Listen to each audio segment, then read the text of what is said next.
YouTube, what's good? Staples9 here, back again with another video, and it's time for video and every day in October, day number 27. Last night was Hell in a Cell, and I am here to discuss it with my good buddy Jerome once again.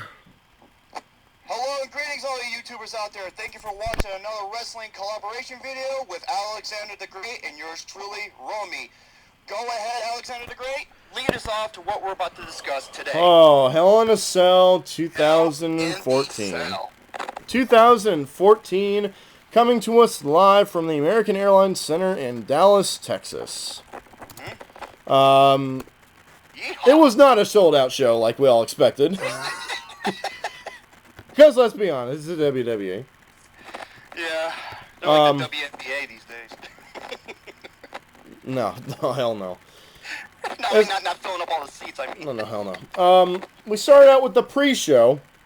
I did not see the pre-show. You did not see the pre-show. The pre-show featured a segment of Mizdow TV, hosted by Damien Sandow, with the Jizz as his special guest.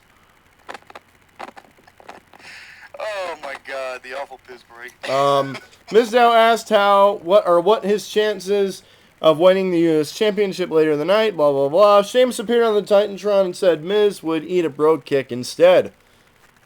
Bravo. You know what, when I just hearing you saying that, I just wish one thing. What's that? Where's, oh my God. Where's Roman Reigns to freaking give a Superman punch right to the Jizz's face? He's coming back. Oh, He'll be back in a couple weeks. No. Or With this the week. injury he said he has, it's going to be months. It's just a hernia. Yeah, but according to the doctors, they say he won't be back for like another 6 months, according from when he got his surgery done. Oh, really? Yes. Oh, damn. But then again, remember John Cena? Remember he tore his fucking, His neck, his shoulder thing? Yeah, and he said he was going to be gone for months, and then he shows out the Royal Rumble and wins. So, who knows? Yeah, that was his neck, I think. Oh, man. Broken neck comes back at the Rumble. What a tool. Alright, so then we get a backstage segment with Paige where she says something about AJ, how she tore her heart and then threw it on the ground. She vows to steal AJ's best friend, and that's the Divas Championship. And immediately following that, we get a match between Mark Henry and Mr. Believe himself, Bo Dallas. I fucking love this guy, and this is true, folks. You know where Bo Dallas, you know where he gets his inspiration from, the ideas for this character? He gets it from John Cena. This guy is basically a parody of John Cena. He is, basically, pretty much. Awesome. It is pretty freaking insane.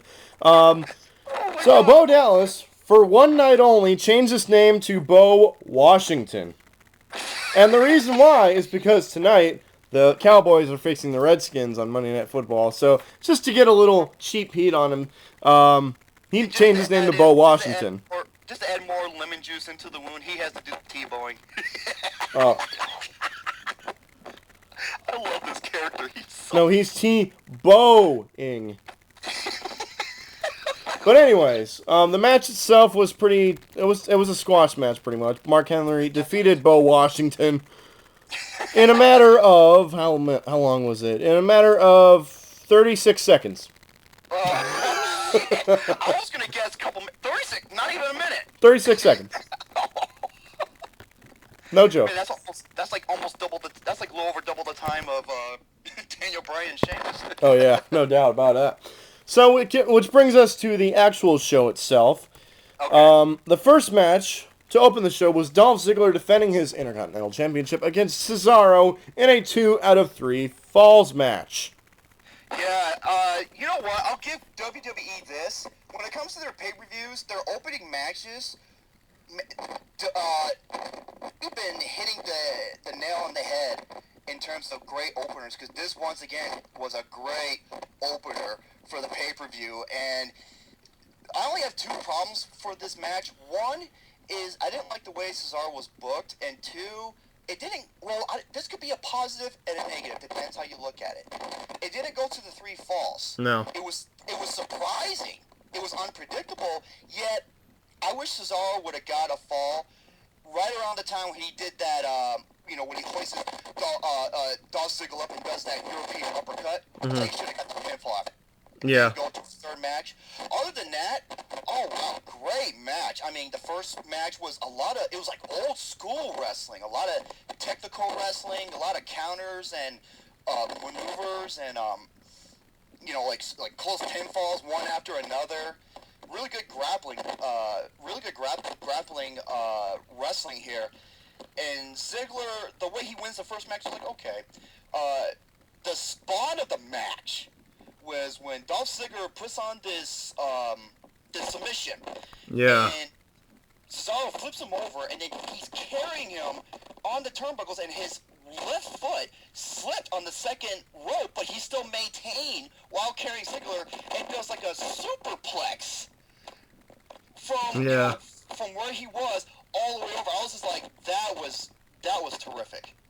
And then you have a really good, a really sweet encounter maneuver with Ziggler with the super kick and the zigzag for him to win. It's too bad for Cesaro because I really wish he did. I wish he did win the Intercontinental Championship, but I can't complain nonetheless. Dolph Ziggler wins. I'm happy he's the Intercontinental Champion. Hopefully he'll bring he's bringing merit to the title, unlike before. Definitely. Overall, great opener. Yeah, I thought it was definitely a good opener. I agree with you 100%. I think it should have gone to the third fall.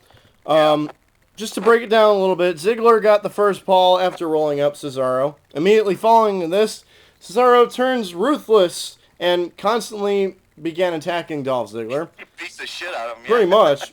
He executed an uppercut on Ziggler, but only got a near fall, which later executed the Famouser. But that got a near fall as well. Ziggler finally was able to get the win after getting the zigzag, thus winning the match 2 falls to 0 and retaining the championship.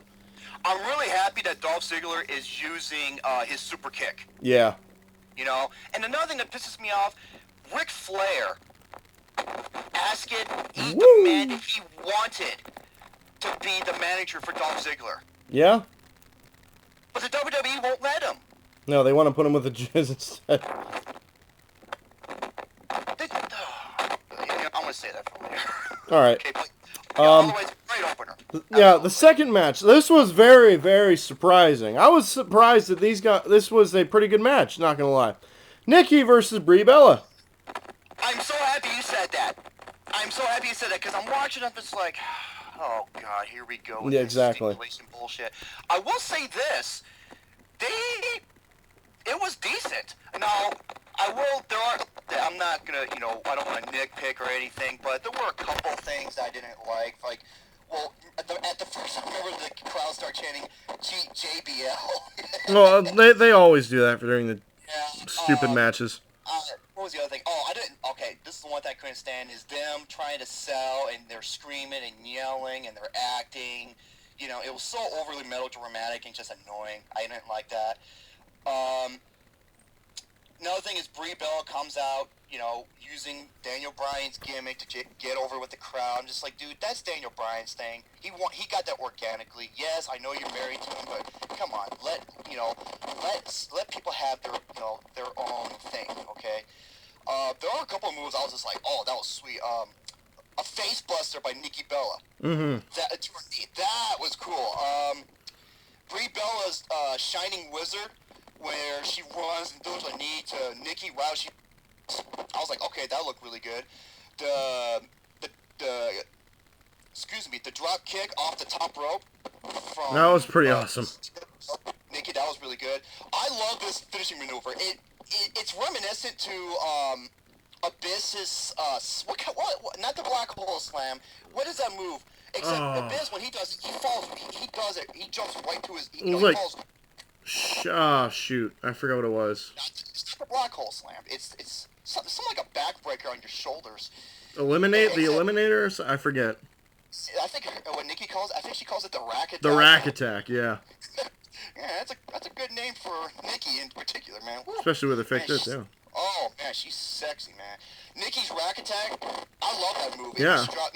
That's a cool move. That is an awesome move. Brie Bella's yes slog and Nikki reach to the ropes. once again, Brie Bella had do your own thing. Don't steal Daniel Bryan's thing, you know. But she applied it okay, and then I actually won the prediction with Nikki Bella winning with another rack attack. Yep. So I was wrong. In other words, Yeah. I was wrong. I just don't like the stipulation bit about it because I know this is gonna drag this story out, and it's just gonna be so monotonous and stupid. And it's just like Yeah, so Nikki hit the rack attack not once but twice during the match. The first time was in the first half of the match, but he only got a 2 count, which pissed Nikki off, obviously. But Brie managed to apply the yes lock, like you said, but managed to get to the ropes, and then she finally came victory with the second rack attack. And she just before the second rack attack, Nikki just sucked the shit out of freaking Brie. Yeah, she did. Oh man, That was pretty awesome. You know, as a wrestling match, it surprised me. It really did. It was a decent wrestling match. I cannot take that away from them. I just don't like the story behind it. Shock treatment. That's what it was called. The shock treatment. That's Abyss's move. Okay, the shock treatment. Yeah, the only difference is that Abyss does it, he falls on his ass. When Nikki does it, she falls on her knees. I don't know if that came out right. Yeah, it does. No, I'll let it slide. I'll let it slide.